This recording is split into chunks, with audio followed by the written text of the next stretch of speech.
respecte a l'escrit que demaneu el PSOE, la primera part que parla si alguna persona s'ha quedat sense el xec escolar per tindre obligacions pendents. Ninguna persona s'ha quedat sense el xec escolar per tindre obligacions pendents, ningú informe de la tècnica. 14 persones no ho han recibit perquè no estaven en padronatge en Aldaia, cosa que segur que és normal que sempre se fa. I una persona no ho té perquè demanava, era de batxiller i batxiller no se contempla en aquestes ajudes. Però ninguna persona s'ha quedat sense el xec escolar. Així sí que tinc que dir que hem treballat conjuntament l'Agència Tributària i Educació per arribar sempre a un punt d'encontre.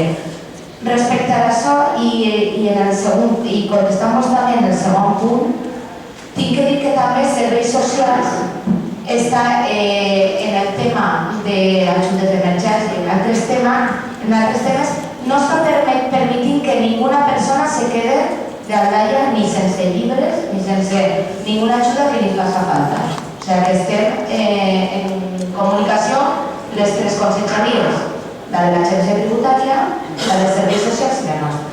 Això respecte a l'escrit que me diu el del PSOE. Una qüestió, entonces, vos dit que si no una persona... Sí? Si una persona que està dient que no li ha donat la beca l'ajuda perquè tenia un impost... No, és que no n'hi ha ninguna. S'ha estudiat cas per cas.